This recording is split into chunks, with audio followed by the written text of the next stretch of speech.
Bebe Rexha prek ndjekësit me mesazhin e saj për veten.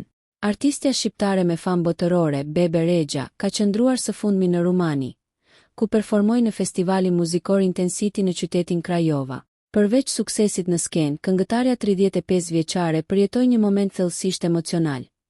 Një ribashkim me mikeshën e saj të vjetër, Stella, pas më shumë se një dekade ndarjeje. Në një postim prekës në Instastory, Bebe ndau një fotografi me mikeshën e saj dhe kujtoi kohët e vështira kur të dyja sapo kishin nisur rrugtimin në New York. Stella dhe unë u njohëm kur ishim 18 vjeçe në kolegj. Pa para, vetëm me ëndra. Eqnim me orë të tëra nëpër New York dhe flisnim. Nuk e mbaj mend kur kam qeshur për herë të fundit kështu. Nuk jemi parë për më shumë se 10 vjet. E frymëzuar nga ky takim i papritur, Rexha ndau mëtej një mesazh reflektues për ndjekësit e saj, duke treguar këshilla që do t'i kishte dhënë vetes së saj të re. Ajo theksoi rëndësinë e të jetuarit një jetë të plotë dhe të vetë dashur, pa u fiksuar pas dashurisë romantike. Mos u shqetëso aq shumë për të gjetur dashurinë. Ajo do të vijë. Përqendrohu në të jetuarit e një jete të përmbushur.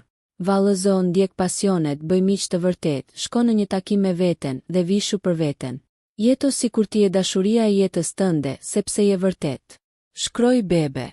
Ky reflektim i sinqert dhe i ndjer ka marrë jehon të madhe në rrjete sociale, duke prekur mijëra fansa në mbar botën. Përveç talentit të saj muzikor, Bebe Rexha dëshmon sërish se mbetet një zë i fuqishëm emocional dhe një frymëzim për të rinjt që kërkojnë të ndërtojnë jetën e tyre me guxim dhe vetbesim. Nëse ju pëlqeu kjo video, shkoni në kanalin e YouTube-it Big VIP Albania Kosova, që e gjeni në bio. Mos harroni që të bëni subscribe dhe të klikoni butonin e ziljes që të informoheni për videot më të reja.